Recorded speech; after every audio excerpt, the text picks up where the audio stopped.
Hi, everyone. Thanks for tuning in to Passport to Wealth, the podcast that takes you on a journey through navigating your finances as a U.S. expat. I'm your host, Arielle Tucker, a certified financial planner and enrolled agent focusing on cross-border planning for U.S. expats. And I'm joined by my co-host.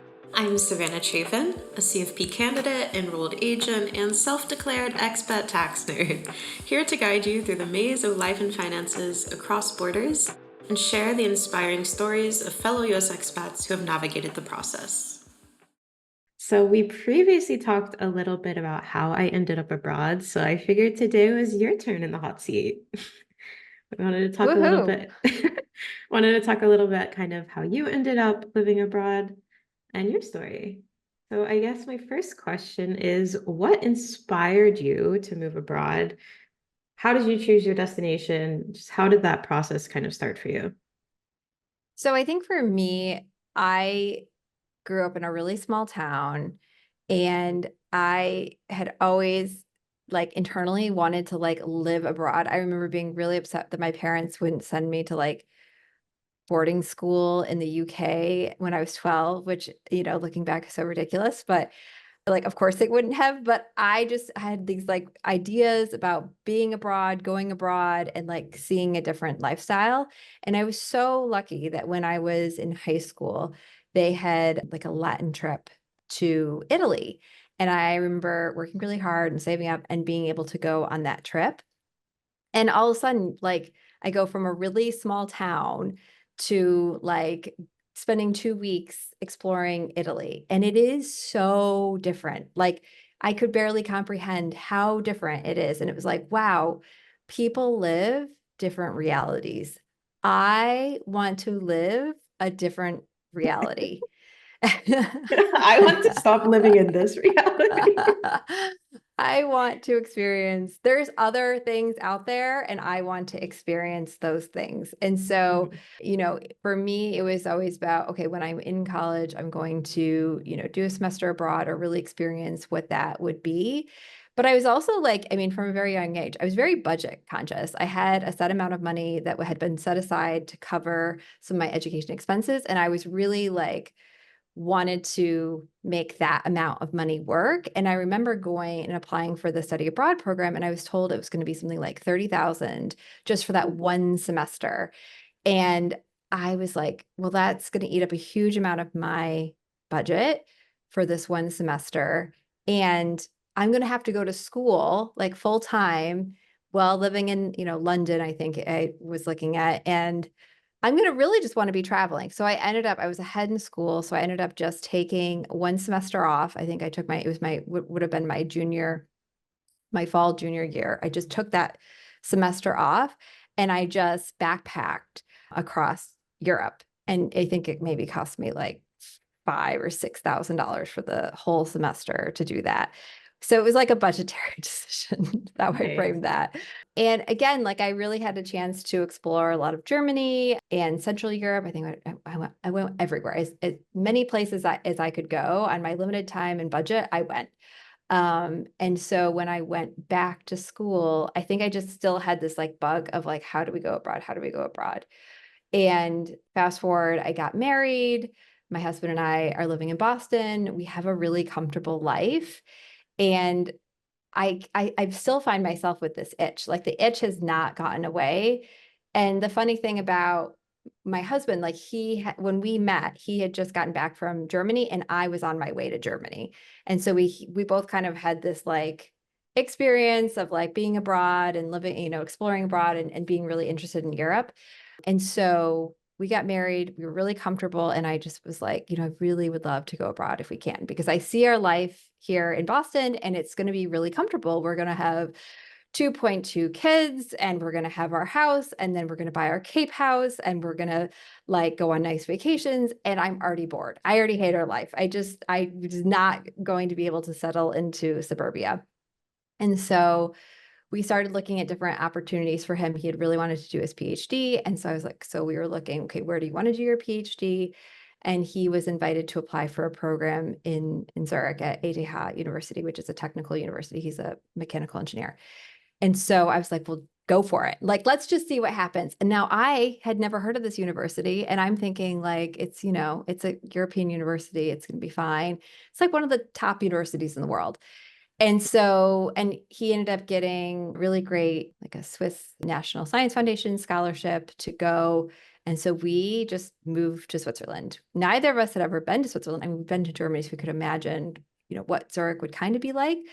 Neither of us had been there. And we literally both packed like a suitcase and a backpack and like showed up in Switzerland.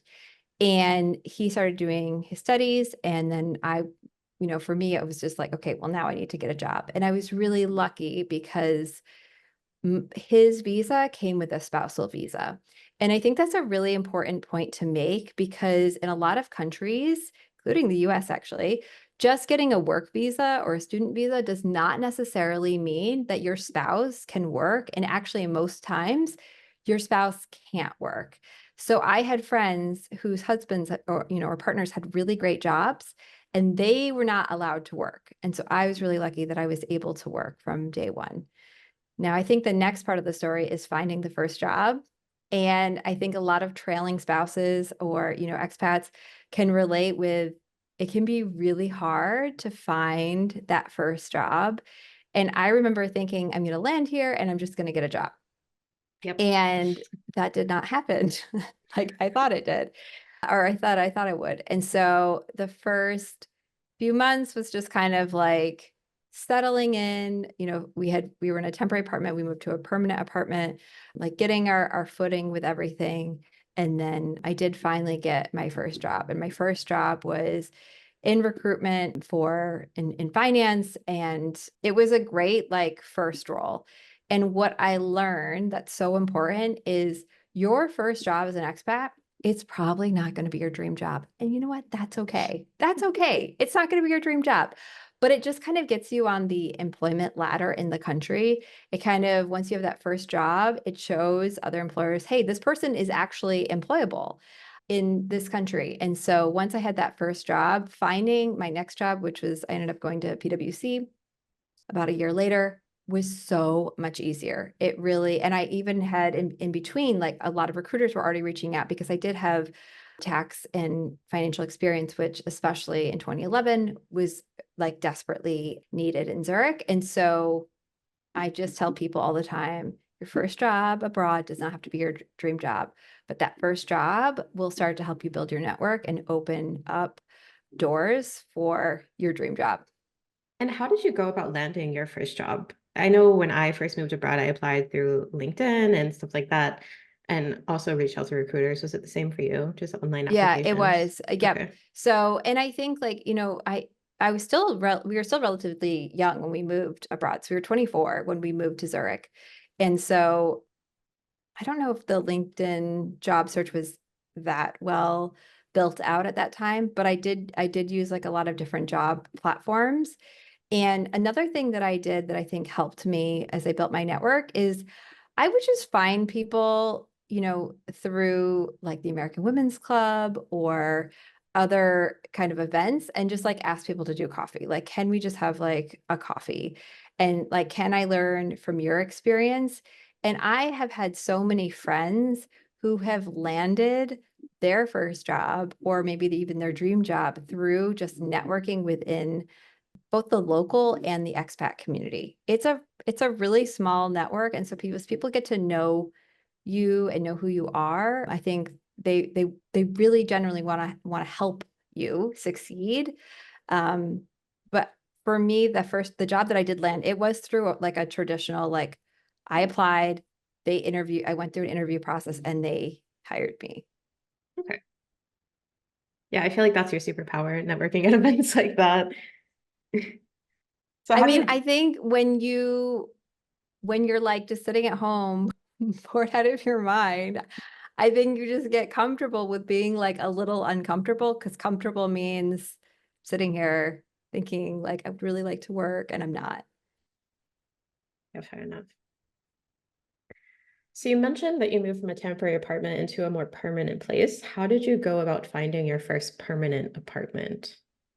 Yeah. So, I mean, if you're talking about a lot of cities, there's like a global housing shortage. And when you're Hmm. talking about a lot of like the big European, cities like Zurich and Geneva and Berlin and Munich and, I don't know how it is in Vienna for you, but like there is just generally like lack of affordable housing. Now, I think it's really important to remember back in 2011, we moved there for my husband to be a student. He was doing his PhD, like, and I did eventually get a great job, but it wasn't my first job. And so we, basically found a temporary apartment that was super centrally located and very expensive. And we're okay with that because we knew it was only going to be like 3 or 4 months and it was going to help us land like a much better permanent housing situation. And we just went through like the traditional housing websites and eventually found something. But, as an expat, sometimes when there is a housing shortage, if you don't speak the language and, one person is a student and one person, has an okay job, like you're not going to be like at the top of the list for an apartment. And so that first permanent apartment, again, it was fine, wasn't amazing. And we actually ended up scoring an amazing apartment about a year later, just through our network. One of our friends was moving in with their girlfriend and was giving up like an amazing apartment. And they were basically able to hand it over to us and hand it over to us at the rent they had been paying like 10 years ago. So I think, again, like as an expat, so much of my success has come from building great communities around you, building a support network around you, finding the people, like lifting other people up, and also like and being available to meet newcomers who are just arriving and helping them in the same way that people have helped us when we first arrived. And I guess for the last question, what advice would you give to someone who's thinking of taking the leap and moving abroad? Any general advice? Yeah, I mean, I think for us, we felt really comfortable taking the leap abroad. And I think it's also important. Like moved abroad twice, right? So we had moved to Zurich. We were there for about 6 years. We moved back to New York. We were in New York for 3 years. Then in 2019, we moved back to Europe. We moved to Berlin, Munich, and now we're back in Zurich. So I think it's important to first experience Europe in some way. Like for me, that started with backpacking across Europe. I felt really comfortable that, like, yeah, no, I don't maybe know necessarily which country I want to be in forever, but I know that the feeling that I have when I'm here, it feels like home and it's a place that I want to continue to explore. So, start by going on an extended vacation first or exploring a little bit more than just like life on vacation, as we all know, is very different than like living life. And being an expat comes with a lot of challenges. So, start off with maybe an extended vacation, maybe trying to get the flexibility to go and work abroad for a month and really see like, is this something that I can actually imagine? And then just like taking the leap. And I think there's a couple of ways to move abroad, right? I think, my husband moved abroad as a student. Um, you, I think, also moved abroad as a student. I think exploring moving as a student is a really, really easy way to move abroad. And then if you are employed at a large international company, a lot of those companies have programs where they will help you relocate to an international office. So exploring what is already available and really networking, if that's not something that's available, but they have an office in a country that you want to target, making connections in that country and talking to those people. Would you be willing to bring me on my team? Don't be scared to ask. You don't know what's going to happen. And if you are specialized, I think it's also really important to know, like, especially if you are in tech right now in Europe, like thinking about Germany and Switzerland, especially like going and finding companies that you think you would want to work for and trying to take the leap. When we moved back to Berlin, it was a fintech company that hired me and helped our family relocate at that time.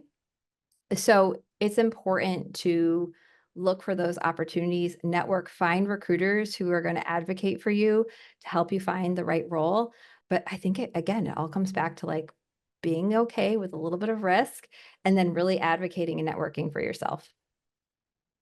Awesome. Well, thank you for sharing your story. I'm sure we'll hear more about it in the future, and I'm looking forward to it. Thanks for asking, Savannah. Have a great day. You too. Bye.